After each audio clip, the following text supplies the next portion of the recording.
DMK president Vijay சொல்லியிருக்காரு.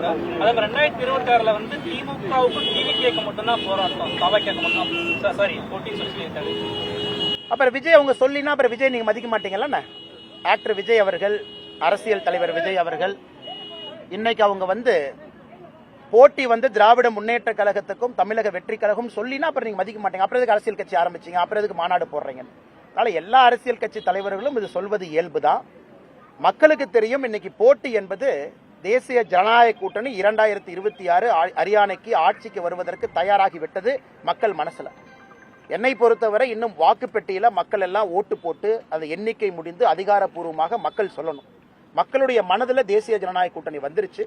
அதனால விஜய் அவர்கள் கடுமையா முயற்சி செய்யட்டும். அவருக்கு என்னுடைய வாழ்த்துக்கள். நல்ல சண்டை நல்லதுதாங்கண்ணா. எல்லாரும் சண்டை போடணும், மக்கள் முன்னாடி போய் நிக்கணும், நல்ல தலைவர்களை மக்கள் தேர்ந்தெடுக்கணும். அவருடைய கட்சி வளர்ச்சிக்காக சகோதரர் விஜய் அவங்க சொல்றாங்க, சொல்வதில் தவறு ஒன்றும் இல்லை. அவங்க கட்சி அதுக்கு தாங்க நடத்துறாங்க. 2வது 3வது வருவதற்காக கட்சி நடத்துறாங்க. புதுக்கோட்டையில வந்து பதக்கம் வாங்காம டிஆர்பி ராஜா வந்து உங்கள்கிட்ட மறுத்தது அந்த வீடியோ வந்து வைரல் ஆயிருக்கு. டிஆர்பி ராஜாவோட சன் வந்து நீங்க பதக்கம் போடும்போது அதை வாங்காம கையில வாங்கிட்டு ஒரு வீடியோ சோசியல் மீடியா. ஆனா அது ஒண்ணு இல்லைங்கண்ணா. அந்த தம்பி நல்லா இருக்கணும், எங்க இருந்தாலும் கூட சிறப்பா இருக்கணும். நான் பார்த்தேன். அது அவருடைய இஷ்டம். அவர் யாரு கையில பதக்கம் வாங்கணும், யாரு கையில பதக்கம் வாங்கக்கூடாது என்பது ஒரு மனிதருடைய இயல்பு. என்னை பொறுத்தவரை டிஆர்பி ராஜா அவருடைய மகன் எங்கிருந்தாலும் கூட சிறப்பா இருக்கணும், இந்த துறையில சாதனை பண்ணணும், ஒரு பெரிய மனிதரா வளரணும் என்று நான் மனதார வாழ்த்துகின்றேன். அது என் கையில பதக்கம் வாங்க மறுத்துட்டாரு, இன்னொருத்தர் கையில வாங்கினா எனக்கு அது முக்கியம் இல்லைங்கன்னா நல்ல மனிதரா வரணும். அது மட்டும் தான் என்னுடைய. குறிப்பா சில முன்னாள் அமைச்சர்கள், சட்டமன்ற உறுப்பினர்கள் அதிமுக என்ன பேசுறாங்கன்னா, அண்ணாமலையே வந்து எடப்பாடி பழனிசாமிய முதல்வராக்கும்னு பேசிட்டாரு, இதுவே நம்ம வலிமையா இருக்கிறதுக்கான ஒரு எடுத்துக்காட்டு அப்படின்னு கூட மதுரையில ராஜன் சிலப்பா அவங்க எல்லாம் பேசுறாங்க. கட்சி அண்ணாமலையே சொல்லிட்டாங்க அப்படின்னு இல்லைங்கன்னா, இதுல என்னன்னா அண்ணாமலை இந்த கட்சியினுடைய ஒரு தொண்டனுங்கண்ணா. இந்த அண்ணாமலை எப்பொழுதும் உணர்கின்ற ஒரு மனிதன் இந்த கட்சியில தொண்டனாக இருப்பது எனக்கு ஒரு பெருமைங்கண்ணா. மற்ற எல்லா பதவிகளும் கட்சி கொடுப்பது. இந்த கட்சியில எங்களுக்குள்ள 1008 விஷயங்கள் இருந்தாலும், இந்த பாதையில போலாம், இப்படி போலாம், 2026 இப்படி போலாம், 2031 அப்படி போலாம், எங்களுக்குள்ள கருத்து வேறுபாடுகள் இருந்தாலும் கூட தலைவர்கள் ஒருங்கிணைந்து 2026 இப்படித்தான் நம்ம போறோம். தேசிய ஜனநாயக கூட்டணியினுடைய முதலமைச்சர் வேட்பாளர் திரு எடப்பாடி பழனிசாமி அவர்கள் என்று சென்னை பிரஸ் மீட் அதுல தெளிவாக சொன்னோம். அதன் பிறகு அதன்படி நடந்து கொள்வது இந்த கட்சியினுடைய ஒரு தொண்டனுக்கும் அழகு. அதைத்தான் நான் செய்யறேன்.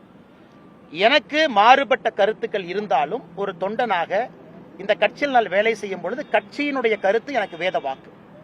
அன்னைக்கு அந்த பூத் கமிட்டியில அவர்களுக்கு நான் சொல்லணும், இந்த கட்சியினுடைய ஒரு தலைவராக இத்தனை பேர் வந்திருக்கீங்க, கடுமையா உழைக்கிறீங்க. யாருக்காக உழைக்கிறீங்க?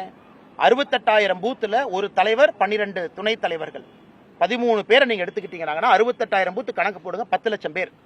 அவங்களுக்கு ஒரு கிளாரிட்டி இருக்கணும். தேசிய ஜனநாயக கூட்டணி எதுக்கு இருக்கு, நம்முடைய முதலமைச்சர் வேட்பாளர் யார், எதற்காக நான் கீழே வேலை செய்யணும், அந்த கிளாரிட்டியை கொடுக்க வேண்டியது தலைவர்களுடைய பொறுப்பு. அதைத்தான் நான் செய்து கொண்டிருக்கின்றேன். அதனால் இதுல விருப்பு வெறுப்பு ஒண்ணு இல்லைங்கன்னா, எங்களுடைய பாரத பிரதமர் நரேந்திர மோடி அவர்கள் முடிவு செஞ்சுட்டாங்க. பல விஷயத்தை கேட்டு முடிவு பண்ணிருக்காங்க. உள்துறை அமைச்சர் அமித்ஷாஜி அவர்கள் அறிவிச்சிட்டாங்க. எங்களுடைய தேசிய தலைவர் திரு நட்டா அவர்கள் இதுதான் சொல்லிட்டாங்க. அதன் பிறகு பாரதிய ஜனதா கட்சியினுடைய இலக்கணம் என்னவென்றால் ஒரு அணியாக திரண்டு நின்று நிற்போம். அதே போல எனக்கு முழு நம்பிக்கை இருக்கு. அதிமுக தொண்டர்களும் தலைவர்களும் பாரதிய ஜனதா கட்சியை ஒரு மாற்றாந்தாய் கட்சியா பார்க்க மாட்டாங்கிற நம்பிக்கை எனக்கு இருக்கு.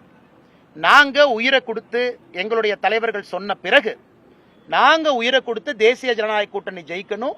அதுல முதலமைச்சர் வேட்பாளராக இருக்கக்கூடிய எடப்பாடி பழனிசாமி அண்ணன் அவர்கள் ஜெயிச்சு முதலமைச்சர் ஆகணும் அப்படின்னு எப்படி உயிரை கொடுத்து நாங்க உழைக்க போறோமோ அதை நீங்க பார்க்கத்தான் போறீங்க.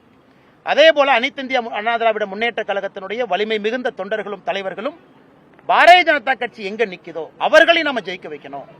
அதுதான் பரஸ்பரம் ஒரு அண்ணன் தம்பிக்கான மரியாதை, அக்கா தங்கச்சிக்கான மரியாதை. பாரதிய ஜனதா கட்சி இங்க நிக்குதா, அங்க நிக்குதா, நிறைய நிக்குதா, கம்மியா நிக்குதா, அது தலைவர்கள் முடிவு செஞ்சுக்குவாங்க. எப்படி நாங்கள் உயிரை கொடுத்து எங்களுடைய கூட்டணி கட்சியில் இருக்கக்கூடிய அதிமுகவை ஜெயிக்க வைக்க போறோமோ அதே போல அதிமுகவினுடைய தலைவர்கள் தொண்டர்கள் பாரதிய ஜனதா கட்சியை ஜெயிக்க வைப்பாங்க, நம்பிக்கை இருக்குது. இன்னைக்கு நாங்கள் அதை செய்ய போகின்றோம். எல்லோரும் இணைந்து மாற்றாந்தாய் இவங்க வேற நாம வேறன்னு பார்க்காம இது முழு கை. இதுல பலமா யார் இருக்கோம், பலம் இல்லாம யார் இருக்கோங்கிற முக்கியம் கிடையாதுங்க. முதலமைச்சராக அமர வைக்கணும்னா எல்லாரும் ஜெயிச்சா தான் முதலமைச்சரா வரணும்.